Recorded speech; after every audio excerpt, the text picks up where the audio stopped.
क्या बिहार का पहला न्यूक्लियर पावर प्लांट विकास की नई इबारत लिखेगा या हजारों किसानों के भविष्य पर संकट बनकर खड़ा होगा? बांका के बेलहर में अब इस मुद्दे पर सियासत गरमा गई है। राजद सांसद सुधाकर सिंह ने सरकार पर तानाशाही, किसानों की जमीन छीनने और जल जंगल जमीन को कारपोरेट के हवाले करने का आरोप लगाया है। 1400 एकड़ जमीन कब्जा करके सम्राट चौधरी और नरेंद्र मोदी अपने मित्र अडानी को देना चाहते हैं। आखिर किसान क्या चाहते हैं, सरकार की योजना क्या है और इस आंदोलन में अब तक क्या क्या हुआ, आइए जानते हैं इस रिपोर्ट में।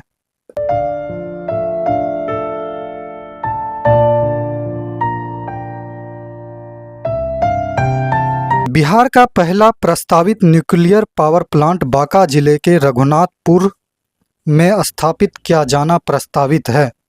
इस परियोजना के विरोध में बीते दिनों 14 जुलाई 2026 को बेलहर के रघुनाथपुर गांव में किसानों की एक बड़ी जनसभा आयोजित की गई, जिसमें हजारों ग्रामीण शामिल हुए। सभा में मुख्य अतिथि के रूप में पहुंचे राष्ट्रीय जनता दल बक्सर सांसद एवं किसान प्रकोष्ठ के राष्ट्रीय अध्यक्ष सुधाकर सिंह ने सरकार पर तीखा हमला बोला। 1400 एकड़ जमीन कब्जा करके सम्राट चौधरी और नरेंद्र मोदी अपने मित्र अडानी को देना चाहते हैं। हम लोगों ने कहा भी था कि बिहार में बिजली घर लगना चाहिए न्यूक्लियर, और बिहार की सरकार लंबे समय से रजौली के इलाके में न्यूक्लियर बिजली घर का प्रस्ताव दिया था। सूखाग्रस्त इलाके में न्यूक्लियर पावर प्लांट लगाने की जो बात कहने वाले लोग से हम लोग जानना चाहते हैं कि किस आधार पर यहां आप लगा रहे हैं जब पानी नहीं है। दूसरी बात आ रही है कि गंगा से पानी उठाएंगे और बदुआ और हनुमना डैम में डालेंगे। इस इलाके के किसानों में इतनी खुशी हुई कि 75 साल बाद कोई ऐसी सरकार आई है इस इलाके के सूखे को खत्म करेगी और गंगा के भगीरथ प्रयास से, गंगा के पानी को भगीरथ प्रयास से हनुमना और बदुआ में डालने का काम हुआ। स्वागत हुआ था इस इलाके में। ये सम्राट चौधरी इसी बगल के मुंगेर के रहने वाले हैं। मैं जहां से भाषण दे रहा हूं मुश्किल से 60-70 किलोमीटर दूर उनका गांव है, लेकिन सब आज ठगे गए। क्या ठगे गए कि बदुआ में पानी, हनुमना में पानी अभी गंगा का नहीं आया, उससे पहले ही अडानी साहब यहां बिजली घर लगाने के लिए चले आए। देहात में कहावत है, पोखरा खनाई नहीं मंदिर डलना डेरा। ये मंदिर कौन है ये समझना होगा। ये मंदिर है मगरमच्छ कौन है?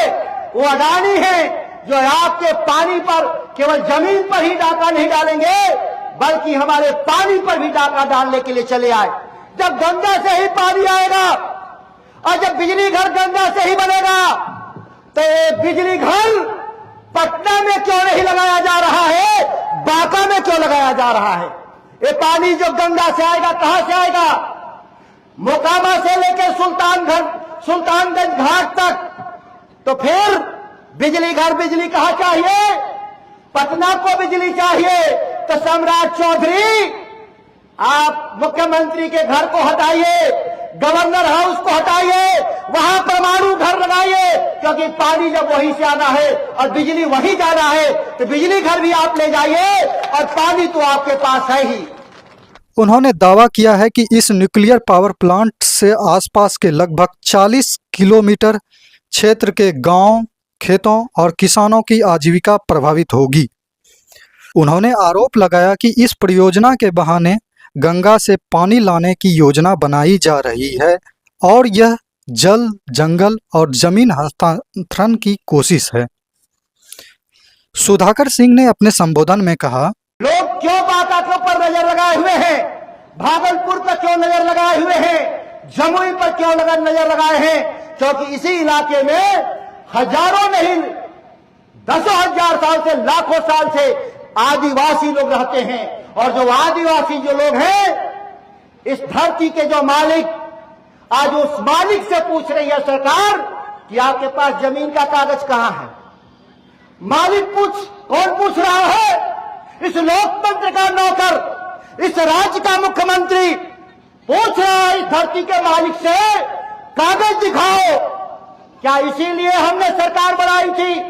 याद करिए ठीक से, मोतिहारी में अंग्रेज जो निल्हा हम लोग कहते थे, वो निल्हा ने केवल हमारी जमीन पर 15% जमीन पर नील की खेती करने आए थे, जिसके विरुद्ध में महात्मा गांधी आए थे और इस देश को आवाज दिए थे कि हम गुलामी नहीं करेंगे अंग्रेजों का।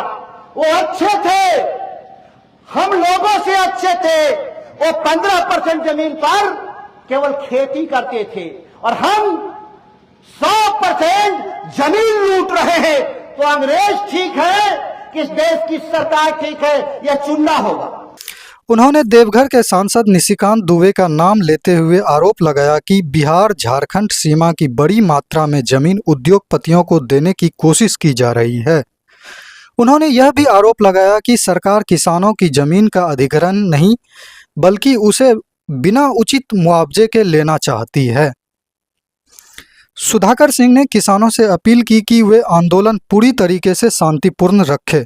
उन्होंने कहा, हथियार मत उठाइए, थाना, प्रखंड और जिला मुख्यालय का घेराव कीजिए, धरना दीजिए, लेकिन अपनी जमीन बचाने की लड़ाई लोकतांत्रिक तरीके से जारी रखिए।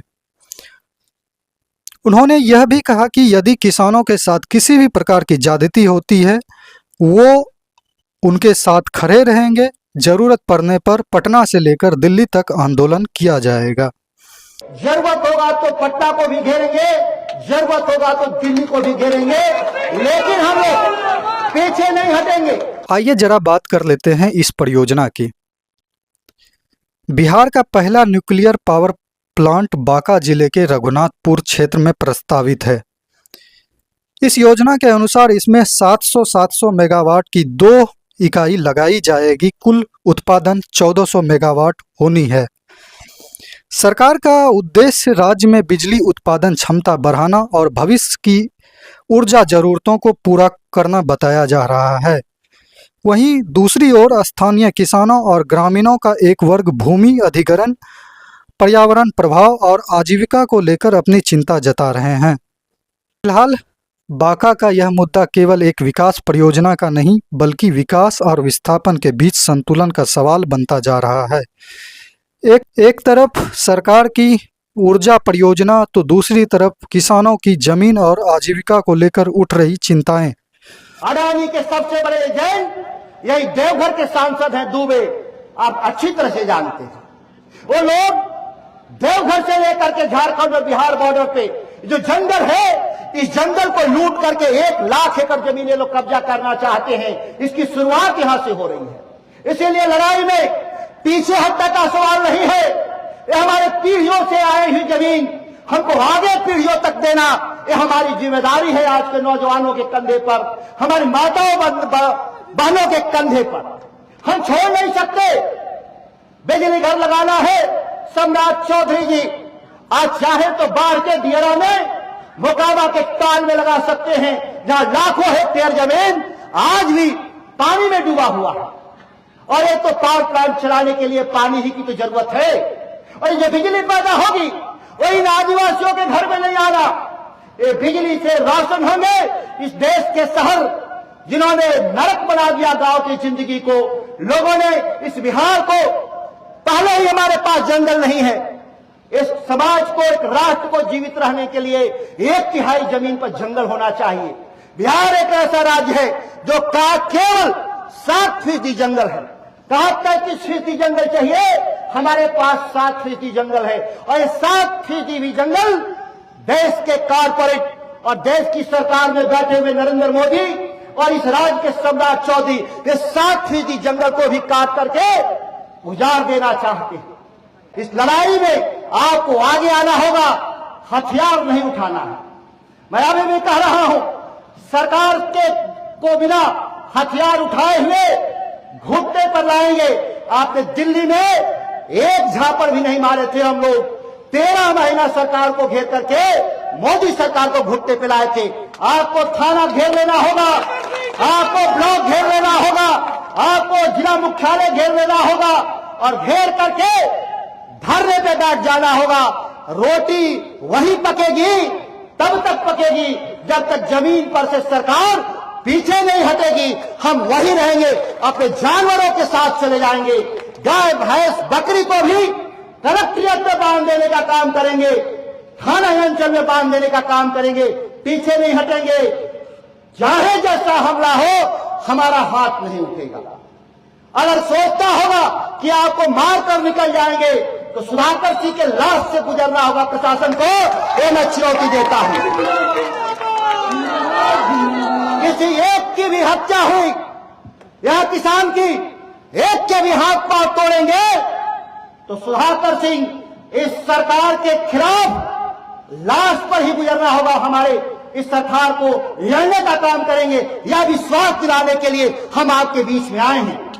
ये हमारे नेता बैठे हैं मंच पर, जनप्रतिनिधि हैं, कुछ जीते भी हैं, कुछ हारे भी हैं, लेकिन सब लोग कौन है? वो आपके बेटा हैं, आपके भाई हैं, आपके मित्र हैं। ये लड़ेंगे।